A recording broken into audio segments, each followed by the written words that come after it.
discussing interviewing, which is so important because clearly it's one of the main tools of the class. And we'll discuss interviewing in preparation for next week.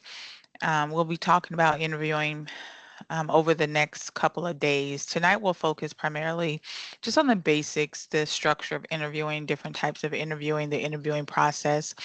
But tomorrow, we're really going to dig into the different types of questions that they ask, why they ask certain questions, how to answer them, and all the technical sides of interviewing, answering interviewing questions. So um, tonight should be pretty light, but and give you an opportunity to go ahead and read chapter 10 in preparation for tomorrow. But when we talk about interviewing, everybody knows at some point, there's going to be an interview process. Someone's going to reach out to you about an interview. We know most times the interview is really designed to give the employer an opportunity to see, obviously a face to with the name, but, to dig into your experience, and they're trying to align your experience with what their needs are.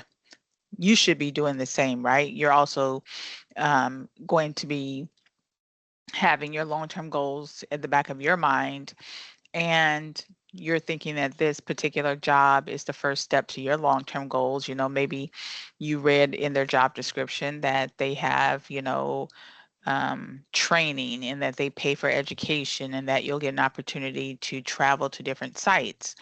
Maybe those things are important to you. So you're going to go to the interview, with your checklist to make sure that what they say is true, so you both can make an informed decision on whether it's a good fit. So it really is a two-way street, and the more you do your research on the company and the more you try to align your skills with the types of opportunities that you take on, the more successful you'll be, because you're being proactive about that process. And at the end of the day, companies don't want people that are not invested in that company, and you really don't want to work somewhere where you don't feel that you're gaining anything outside of just a paycheck. And we all know that that doesn't tend to last when we take on opportunities that are not really good fits for us, right? So in the interview process, just make sure all of your your phone, your emails, everything that you're using to engage with potential employers is, you're checking it regularly. I know I have been a victim of having my voicemail box full, um, opportunities going to my spam folder and not checking my spam folder. It's not something that, if it's not something that we normally do, you're not thinking then opportunity is in your spam folder, right? And all those different things happen thanks to technology. A lot of opportunities are going to come through the email. Sometimes people still leave voicemails as well. That's why it's so important. Like, if you're actively looking for a job, answer phone calls. I don't know if your caller ID has. I know for my iPhone now, you can actually read to see who's talking, even, and you can even pick up in the middle of an attempt to leave a voicemail, just so you can make sure you know who the person is. I get a lot of us don't want to answer the phone, for numbers we don't recognize. But I say, when you're actively looking for a job, you've put out your resume to quite a few people, just make sure you're checking your voicemails every day. You don't want to lose out on the opportunity before it even starts, right? When they do reach out to you, typically they're going to ask you to interview in one of three ways: a screening interview, a structured interview, and or an unstructured interview. Most times people in trades may have all three, and I'll explain later. But sometimes you can get them, on, this two of them on the same day, to kind of knock it out of the way, right? Um, Most screening interviews are going to be done by HR. You'll have an indication that it's a screening interview because the person that reaches out to you via phone or email will say they want to, you know, speak with you briefly. That's a hint briefly. 15 minutes is another hint that it's HR. And to talk about the position. Why do you care that it's HR? Well, because technically it's not an official interview. What's happening in these screening interviews is they probably have used some ATS system that has flagged your resume as a potential candidate. Now the HR department wants to just call you, make sure you read the job posting, make sure you understand it and what it entails. Sometimes they have very specific things they want to verify, like if it's a entry level job and it's starting out at $25 an hour, or if they have a tight budget and they can only pay 30, and if they have it, sometimes they'll have that in the job posting. Sometimes, they'll wait till after they vet the resumes and they'll call you and say, okay, are you going to be okay with 30? Because we pay everybody 30 and they want to vet you in that way. But normally these calls short, they just want to, check a few boxes, because what's happening is that person is not the hiring manager. Your supervisor, whoever your supervisor is going to be, is technically the hiring manager. So the only thing that this person is doing is vetting you. And then one or two things will happen. Either they're going to vet you and then they're going to give your resume to the hiring manager for the hiring manager to decide who they want to see, or they've been given a little bit more leverage and they're going to vet you and go ahead and set up an appointment if they feel that you foot the bill. Now, typically after this 15-minute, back and forth where they may tell you a little bit about the position, make sure you're okay with it, they are going to normally tell you this. They're either going to say, hey, I think you'll be a good fit. I'm going to set up an interview for you to meet with Thomas.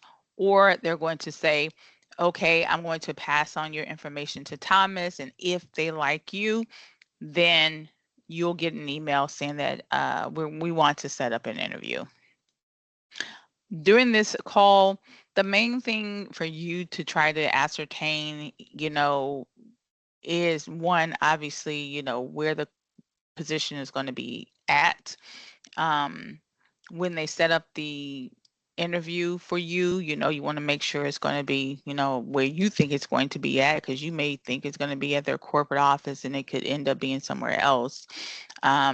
Who you're going to interview with, and we'll circle back to that, because if it were me, I would be going to LinkedIn to look at these people and to check them out, so I'll know who I'm going to be talking to. And sometimes it's just good to see if there's some type of common thread, that if it just so happens to come up in the conversation, so be it. Not that I would go out of my way to try to talk about stuff I found about them on the internet. That'd be creepy. But it does give you an opportunity to prepare yourself, so you'll know who you're talking to. And if you see something crazy on their platform, you'll know, okay, steer away from this, or maybe bring up that, right? So that's always good. Now, when it comes to a structured interview, what we mean by this is it is your official formal interview. It's an interview that most of us are familiar with, sitting in a conference room of some sort. We also call it a directive interview. It's, where they are going to try to compare apples to apples by asking all of the candidates a series of questions, no more than 10 questions. And the questions are going to move from very general questions to very specific questions. Typically, the general questions are going to be more, tell me about yourself. And then they'll move into another set of questions that we call behavioral questions, i.e. your past behavior. And then the third segment of questions, or what they call stress-related questions, because they're going to give you some hypotheticals about the company and that position, and they want to know how you would handle it. But we'll dig into those question types tomorrow. But a structured interview is basically what I wanted to introduce to you. Also known, it is a formal interview process people also call it a directive interview. That could be on your midterm. So that's why I said that twice. An unstructured interview, again, most of you will have this one as well. This is what you may know as a working interview. A question to ask the screener. You can say that, will this be a working interview? Should I dress a certain way? That is always going to be important because you don't know if you're going to a job site, if you're going to a corporate office. So you'll want to know that. Some of you may have been told that you be expected to do demonstrations during your interview. So that's something else that you'll, want to prepare yourself for. I've often seen these types of interviews be preceded by a structural interview, right? A structured interview. So you may have a structured interview initially and then move into an unstructured interview, which is one of the reasons why I tell people if you can take the day off or half a day off, do that, because these types of, opportunities, positions, you could be there 4 or 5 hours, right? Just for an interview. So try to plan accordingly. And, the more you can glean from this HR person, the better. But just know that it is possible for you to start out in a structured environment and then move to an unstructured environment. And you just want to be prepared either way. Before, and we'll discuss this tomorrow when we dig into the questions, but when they talk about the front end of an interview process is where they get that basic information, you telling them about yourself, and they're going to tell you a little bit about the company. I always tell people, make sure you bring a little notepad because you'll be having some notes that I'm going to tell you to put on your notepad. And one of the things is obviously the information about the company. So when you have those front end questions, those general questions, and after you've done talking about yourself, and sometimes they talk about the company before they even ask you to explain yourself, this is where you want to start to begin what I call the conversation. The more you can make an interview a conversation, the better. You want to try to get out of that rigidness of Q&A, right? Give me 1 second, guys. I see someone's at the door. 1 second.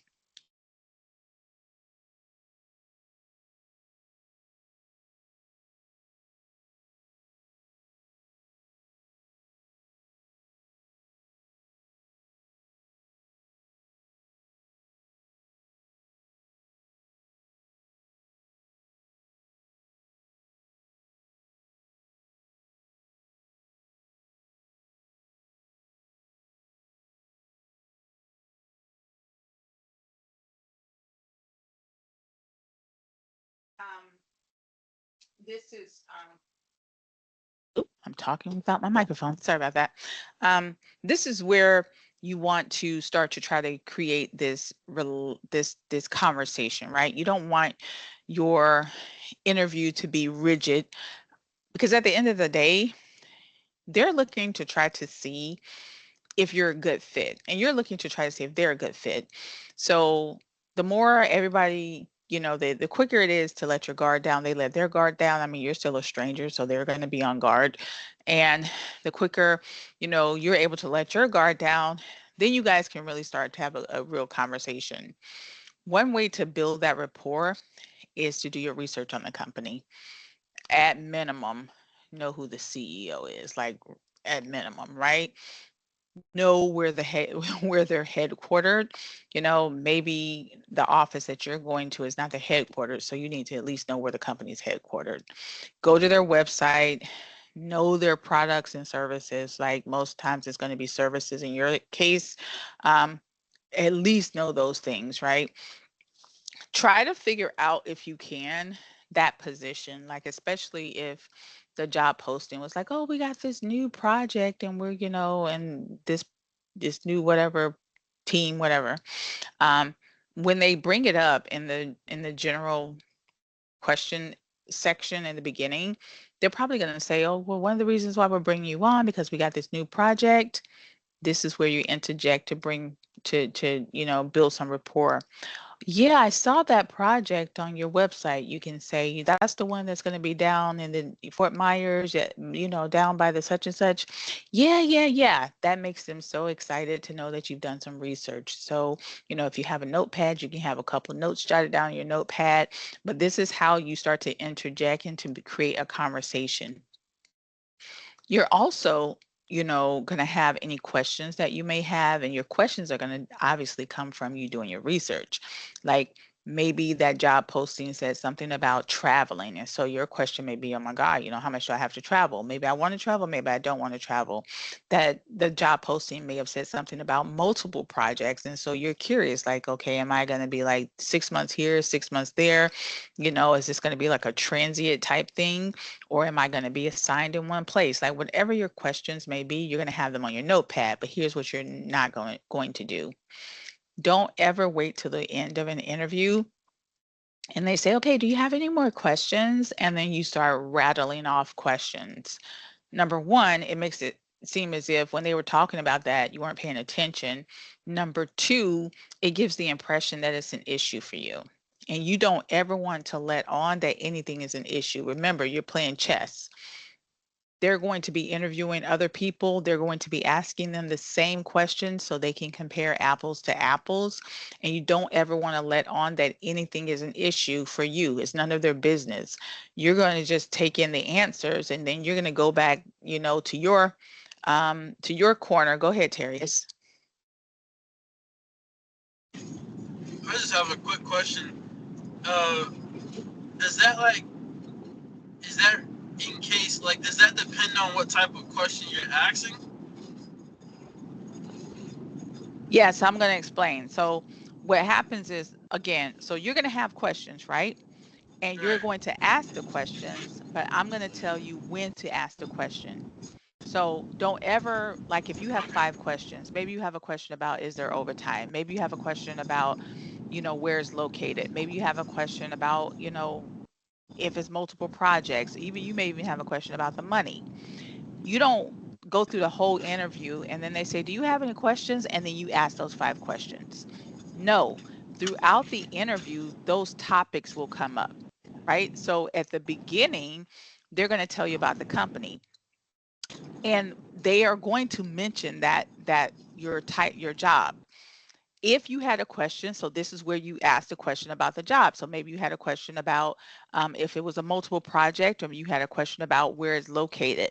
This is when you ask, but you ask in a very nonchalant way. So the person says, yes, we're bringing you on because we have this new project with the airport down in Fort Myers. Maybe you had a question about, is it just that location? Then you nonchalant, like as part of a conversation, you say, oh, so is that the main campus I'll be at? Maybe you care about that. Maybe you don't, but they don't need to know that. That's how you ask the question. And so they don't know if it's a big deal for you or not. Oh, yeah, you're going to be stationed there. Maybe you wanted to only be at one place. They thank God I don't have to drive all over the place. So you ask the question very nonchalantly in your mind, put a little check mark by it.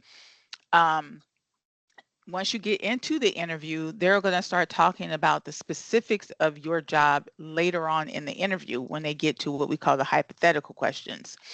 And then they're going to say, yeah, you're going to be working on this project and, tell me about a time, blah, blah, blah.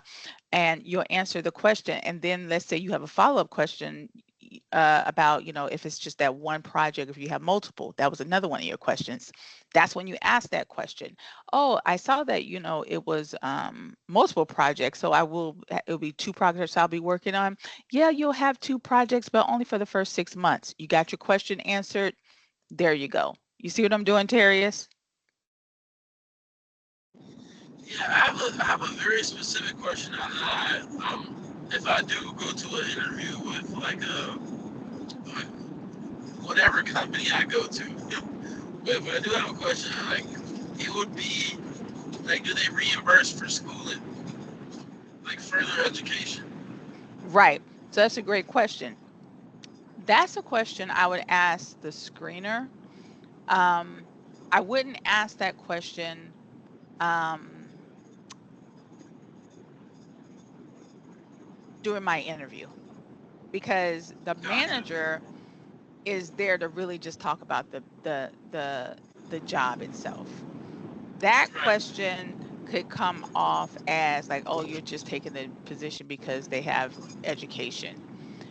Right. In the job posting, they're going to put what the benefits are. So pay attention to the benefits at the end. If they don't say they do education reimbursement or something like that, then they probably don't. But I would ask the HR person that question. It's kind of like I wouldn't ask the manager, do they have healthcare benefits? That's something I would Right. ask the screener. So you want to Gotcha. steer away from anything that is benefits related. You know, that manager is there specifically to talk about the work. Now, if they happen to bring it up, right, it's okay to Right. bring it up. But normally, those type questions, like benefits questions, you know, education questions, I would ask the screener. That's something you can ask, the screener, because remember, the HR person is not the one making the decision. So you can Right. have a little bit more freedom. They're not judging you one way or the other, right? So I would ask the screener, like when they call me for that 50, unless you don't get a screener, right? Unless it's just some manager, because they're a small company, then you don't have a choice but to ask. But even if I did ask that question, I still would ask it as we're having the conversation, not when they say, okay, do you have any questions? So if they didn't have an HR person and it was just, maybe the guy owns his own business, it's a big business, but whatever, they don't have HR.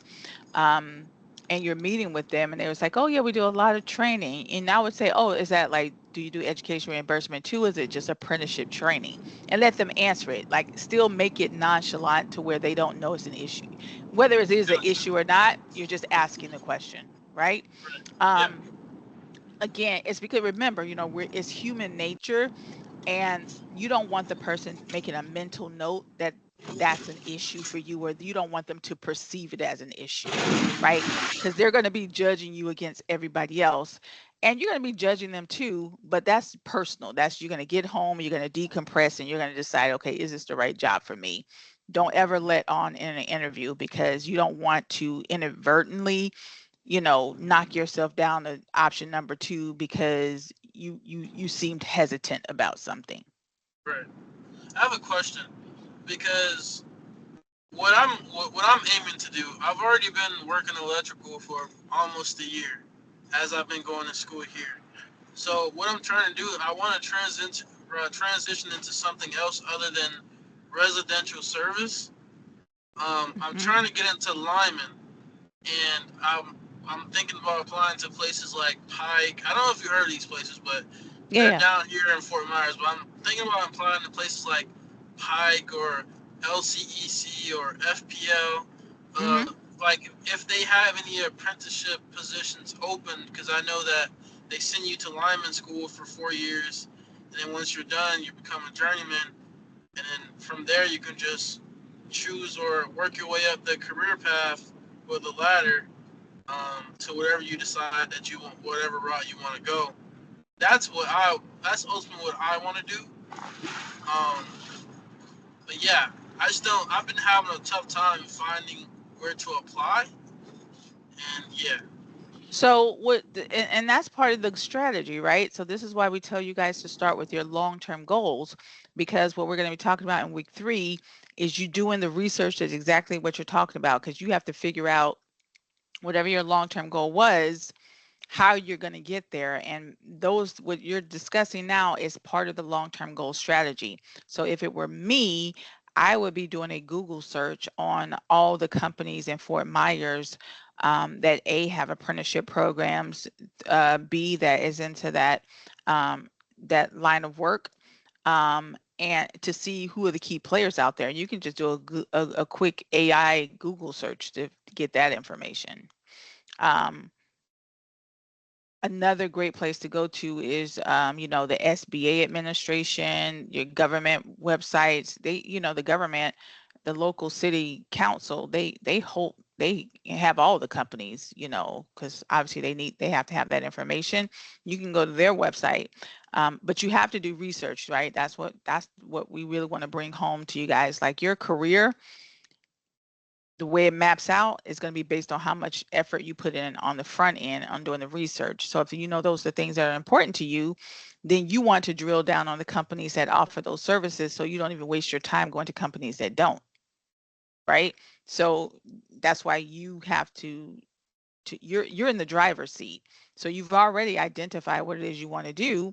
Now you just have to find the companies that offer it. And that's where you focus your energy. So you don't even have to worry about if they do or don't because you're going to do the research to make sure that they do. And most times that's going to be on their website. You see what I'm saying? Like, so you're not going to go apply at a company and be like, do you offer apprenticeship? You should already know, right? I know you offer apprenticeship. That's why I'm here. So hopefully that makes sense, right? But the main point I want to bring home is like, you start the interview and you ask those questions, during the interview process, right? Because yes, the focus is on you, but you're also there to focus on them, right? It's a two-way street. Um, there could be an opportunity where you're meeting with more than one person at a time. We call that a panel interview. Some people like it, some people don't. I personally like it. I'm like one and done. I'd rather meet with all y'all at the same time so I can get on out of there. In your fields, I mean, you could be working with a project manager, you could be working with a team lead. I mean, interviewing whether with a project manager, a team lead. It could be, a peer.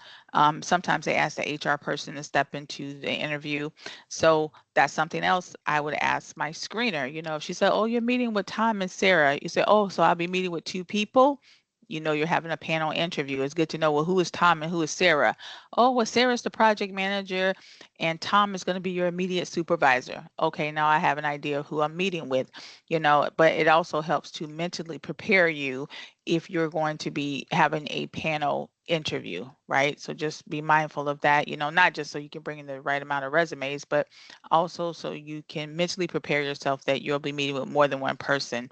Now, most of your interviews obviously will be in person, but it may not be at the company headquarters, right? So if they have that new project down, at Fort Myers, area, and you're thinking, oh, I'm going to meet, at the corporate office because you even know that office. Maybe you drive by it all the time, but they're going to have you meet on the job site that you're going to be on. That's something else you want to make sure that screener tells you. Now, most times, HR, they're good at, saying, okay, hey, here's where you're going to meet. It's going to be off site, dress this type of way. You're going to meet with these people, here's how to show up, but just keep those thoughts in the back of your mind that if they don't say that, to make sure you clarify, where am I meeting? If, they don't say it, or, obviously they'll send you an address. But, I would even ask, this the address doesn't look like the company address. And, because sometimes, everybody's not really good at their job. Let's just be honest. The person's like, yeah, here's the address and it doesn't look like the corporate address. Yeah, oh, is this a remote place? Is this the job site? Oh, yeah, it's a job site. Thank you. You could have told me that, right? But just be mindful of that because maybe that job site is like 30 minutes away and you're thinking you're going up the street and you're actually going, 30 minutes in the opposite direction.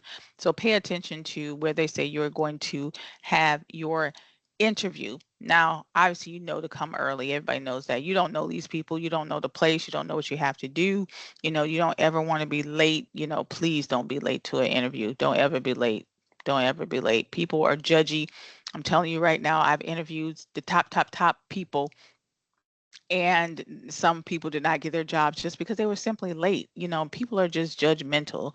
Um, I remember once I was going to interview, I did interview this professor, and I was, basically associate dean at the time. And I really needed that professor. I wanted that professor. But dude showed up late. He was late. He was hot. He was sweaty. He got lost. And it was a panel interview. And it's Florida, right? So it was hot and the guy got lost and he came in sweaty and we gave him water, we gave him towels. We're trying to just help you. If you anybody ever been in that Florida heat, you know how it's really, really hot, then you step into someplace really, really cool and it makes you sweat. Oh my God, it was horrible. I moved past the sweat. I didn't care because I needed that English professor. But my boss's boss, she couldn't get past it. She couldn't get past his appearance. She couldn't get past the way he showed up and he was late. And I get it because technically he taught at a school that was like literally around the corner. It's like, dude, how'd you get late? Like you didn't do your reconnaissance to see where you're going. And people judge you. I don't care if it's a big position or a small position, so just don't be late. That's the one time don't be late, right? Um, and then also there could be other protocols. It could be, you got to meet with security, you have to park at a certain place, you got to get a visitor's pass. Like there's so many different reasons why you should be early, early, early, early. All right. Now, will you have a virtual interview? It depends. If you go work for a company and maybe you met with your immediate supervisor, but their CEO or the top manager wants to make sure they lay eyes on everyone, but they're not in the immediate vicinity. They may want you to jump on a conference call or jump on a virtual to meet with them, So just make sure, you understand that and you have the, all the stuff downloaded, whether it's a Google or Microsoft or whatever, just put yourself in the mindset that that could happen. So just be mindful of that. You know, you never know. If it's a telephone phone call, most times the only telephone interview that you will probably have is the screening call, right? But it could be that last call too with the person that just wants to talk to you. They may do a telephone call, but 9 times out of 10, it'll probably be that video call that they want to touch in with you, just, lay their eyes on you and see if they like you, right? Whatever. But whatever it is, treat it just like a regular interview, guys. Like you don't want to get past, the screening, get past the unstructured interview. Now you got to say hi to this guy. And then he's like, I don't know if I like him. They weren't really friendly on the video. The video is horrible anyway because it's only 2 dimensional. So it's very difficult to really get a sense of people. So I always tell people if you have to do this video call for whatever reason, just be as animated as possible, be friendly, smile a lot, nod a lot, just seem as engaged as you can because if you have ever been on, these type of virtual meetings like we are now, and let's say we all of our videos were on, we all just kind of be looking at each other and everybody looks stoic and everybody looks like, oh, what's up? I'm not happy to be here. Most of us are going to not just be sitting in the camera smiling, showing our teeth, looking weird, right? But when you're in an interview, you kind of have to be a little weird and be extra engaging, just so it can come across that you're engaged. All right. So we're going to leave it there for tonight. Tomorrow, we're going to dig into the questions. And I want to give you guys an opportunity to actually read chapter 10 so that you'll understand, because the Q&A questions, guys, I mean, they're a little bit technical, so I want to make sure that we really understand them. So try to read chapter 10 if you can in preparation for tomorrow. But for tonight, all I want to know what's your conference question. Please, guys, do your conference question. Come on, I want the attendance. Okay, please, please, please. All I want to know is, what is your most hated interview question? Easy peasy. What's your most hated interview question and why? Like, why is that? We all have that one we hate, right? And then for your assignment, obviously you have until Saturday to do it. You're just going to be talking about a time you had a really horrible interview. If you've never had a horrible interview, then just talk about what would make your interview like atrocious. Like, oh my God, I would die if this happened at my interview. Go ahead, Jimmy.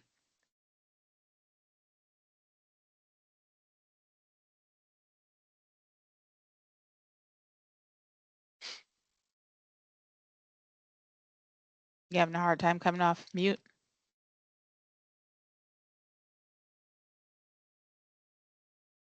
Well, you just ask the question once you're able to come off. Please remember that all of your assignments are open. That means even the midterm is open. If you owe me anything from last week, I always do a grace period from the week before. So the assignments from last week will reopen tonight. Please try to get them in. Once this grace period is over, then I do not reopen them. So if it's something you owe me from week 1, you cannot turn it in week 3, but you do get a grace period in week 2. So I'm giving you that now. Anything else, please feel free to reach out to me. Jimmy, I don't know if your hand is just up, but sorry that you weren't able to come off. Other than that, I will see you guys tomorrow. Thank you. You have a good night. I All just right. found a way to get off mute. I did not mean to raise my hand. That's what I was trying to say. I was You sorry. were giving me anxiety. I'm like, oh no, I can't leave it to Jimmy asks his question. Nah, I'm sorry. Okay. But you have a good night. Thank you for All everything. right, sir. All right. Okay. Bye bye.